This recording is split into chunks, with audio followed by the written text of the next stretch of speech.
안녕하세요. 말씀 묵상의 이광재 목사입니다. 저희는 어제 예수님께서 나병 환자와 또 이방인 백부장의 하인을 치료해 주시는 장면을 저희들이 보았습니다.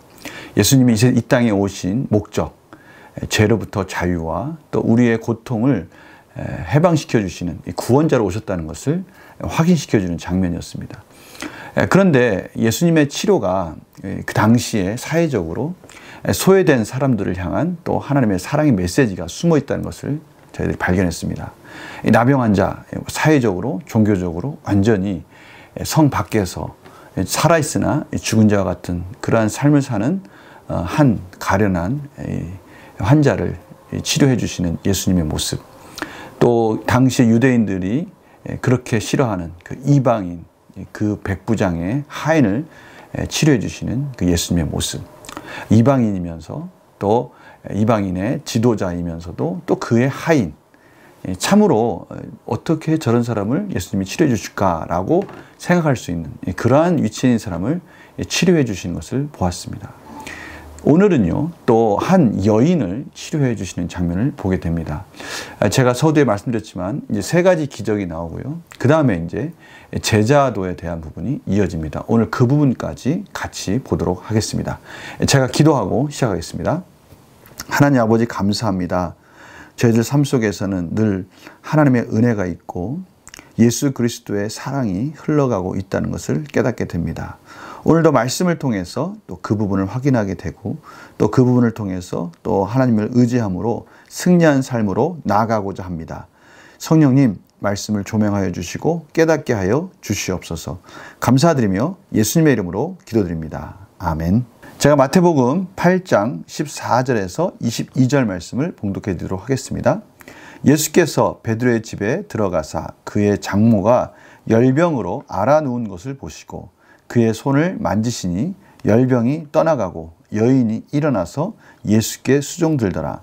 저물매 사람들이 귀신 들린 자를 많이 데리고 예수께 오거늘 예수께서 말씀으로 귀신들을 쫓아내시고 병든 자들을 다 고치시니 이는 선지자 이사야를 통하여 하신 말씀에 우리의 연약한 것을 친히 담당하시고 병을 짊어지셨도다 함을 이루려 하심이더라. 예수께서 무리가 자기를 에워싸는 것을 보시고 건너편으로 가기를 명하시니라.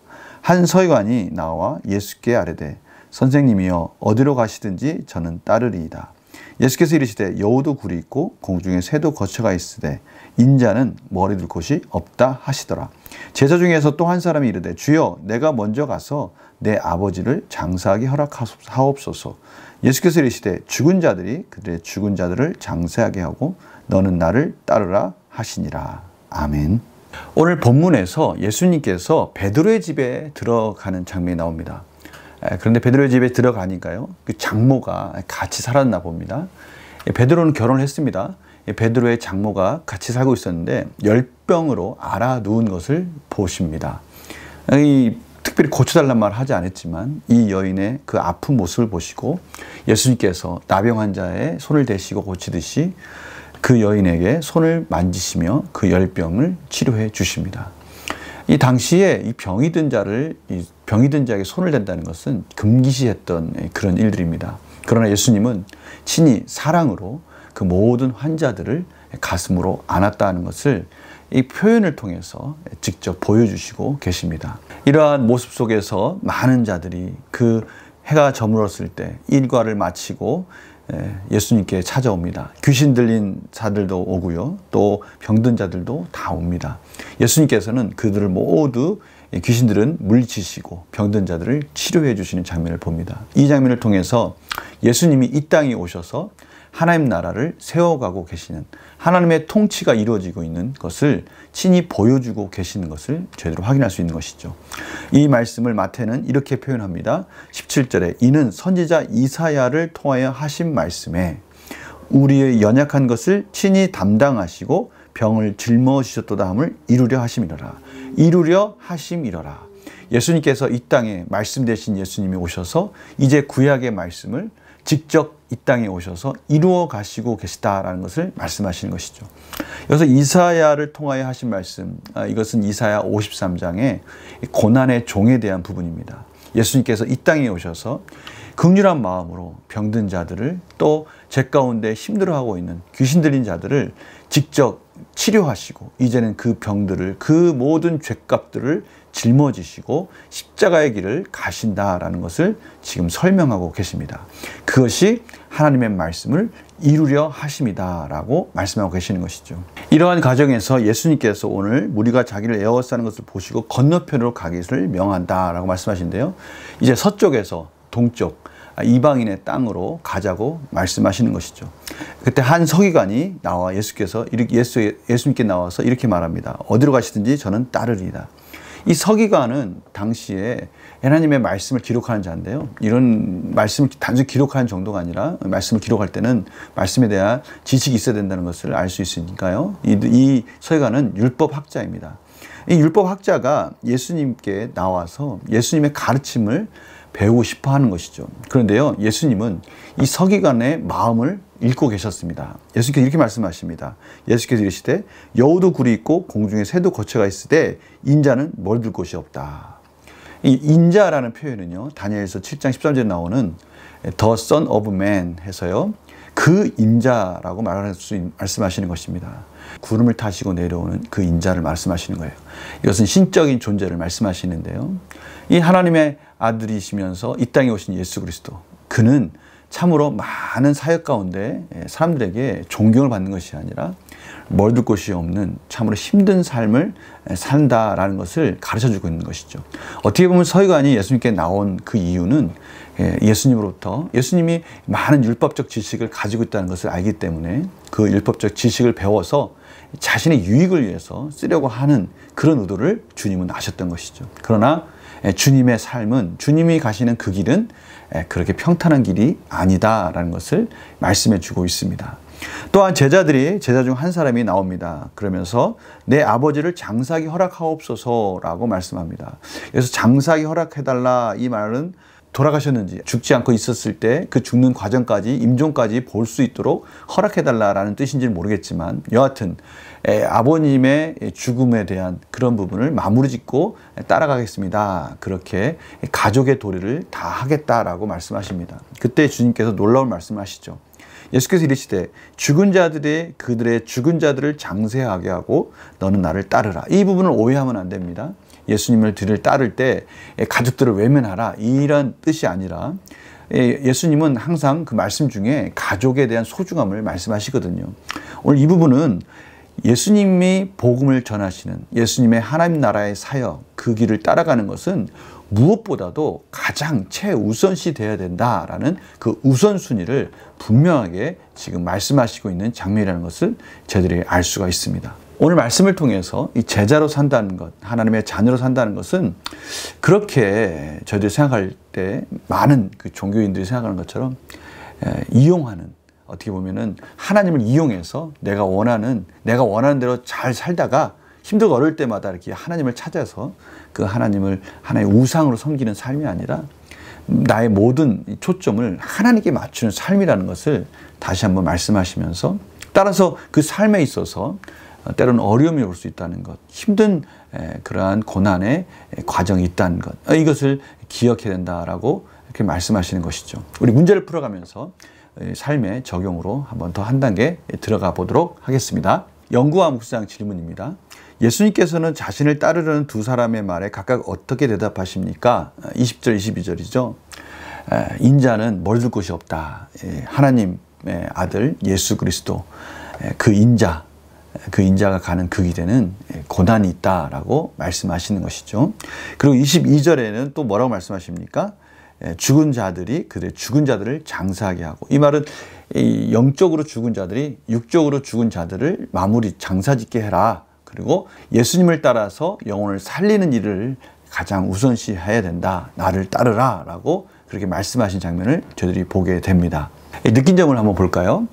보이는 기적에 앞서 제자의 자세에 대해 설명하시는 예수님을 보면 무엇을 느낍니까? 저희는 앞에서 이 나병 환자를 치료해 주신 예수님의 말씀도 기억하시죠? 아무에게도 보이지 말고 제사장에 가서 이 치료되었다는 것을 확인한 예물을 드리고 너가 치료되었음을 확인해라 라고 말씀하신 장면이 나옵니다. 왜 이 예수님은 이 기적에 포커스를 맞추려 하지 않으셨냐면요, 예수님이 이 땅에 오신 분명한 목적을 이해하지 못하고 이러한 기적에 이 초점을 맞추면 그것이 완전히 예수님을 하나의 그 떡이 먹고 싶어서 배고파서 오는 그러한 이 땅의 욕망을 채워주는 그러한 메시아로 착각할 수 있기 때문에 예수님께서는 먼저 이 땅에 오신 분명한 그 정체성, 죄 사함을 위해서 하나님 나라를 이루기 위해서 오신 희생제물로 오신 그 예수님에 대한 충분한 설명이 있기 전에 이러한 기적 가운데 포커스가 맞춰지는 것을 우려하셨습니다. 이제 이것을 우리의 삶 속에 적용한다면요, 저희들이 예수님을 믿는다는 것, 하나님을 섬긴다는 것, 하나님께 예배한다는 것, 그것은 우리가 원하는 어떠한 것을 얻어내는 수단이 아니다라는 것을 분명히 말씀하시는 것이죠. 저희들은 예수님이, 하나님이 원하시는 삶을 살아가는 그러한 삶이 진정한 제자의 삶이다라는 것에 다시 그 방점을 찍고 있다는 것을 저희들이 알 수가 있습니다. 오늘 예수님께서 그 죽은 자를 장사하라라고 말씀하신 것처럼요, 저희들은요, 이 모든 삶 속에 고난과 어려움이 있지만 그것은 영혼을 살리는 것이고요, 하나님 나라를 세워가는 것이고요, 분명한 의미가 있고 가치가 있는 어려움과 고난이라는 것입니다. 우리가 이 전도서 말씀에 우리가 좀 오해하지 말아야 될 부분이 바로 이 부분입니다. 전도서에서 헛되도다 라고 말하는 그 솔로몬의 고백은요, 이 인생이 허무한 인생이다라는 해이주의가 절대 아닙니다. 이 인생이 허무할 수밖에 없는 이유는 거기에 하나님을 경외함이 없기 때문인 것이죠. 하나님의 나라를 향한 목적이 없기 때문에 그렇습니다.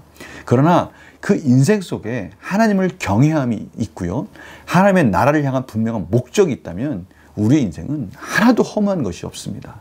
거기에는 반드시 이유가 있고 목적이 분명한 하나님의 인도하심이 있기 때문에 그것은 가치가 있는 것입니다. 우리가 세월을 아끼라는 그 말씀도 바로 그런 거 아닙니까? 세월을, 하나님의 시간을 하나님의 것으로 우리가 구원해야 됩니다. 오늘 말씀 가운데 예수님께서 가시는 그 길, 참으로 힘들고 어려운 고난의 길입니다. 그러나 그 고난의 길의 마지막에는 분명한 십자가의 고난의 그 이후에 영광이 있습니다. 저희들도 마찬가지입니다. 이 세상을 살아갈 때 힘들고 어렵게 살아갑니다. 정말 하루하루 바쁘죠. 이 세상에서 경쟁사에서 살아남기 너무 어렵지 않습니까? 거기에는 우리가 고난과 고생이 없을 수 없습니다. 반드시 있습니다. 교회를 세워가는 거요? 쉽지 않습니다. 너무나 어렵습니다.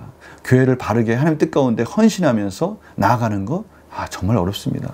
기도하는 그 과정조차도 저희들에게는 헌신이 필요하고 시간이 필요합니다. 그러나 저희들이 이 헌신하고 기도하는 이 모든 것들, 우리가 고난의 길을 가는 이 모든 것들에는 분명한 목적이 있어야 되고요, 그것이 헛되고 헛된 것들이 되지 않기 위해서는 의미 있는 고생과 의미 있는 고난의 길을 가야 한다는 것을 오늘 말씀하고 계시는 것입니다.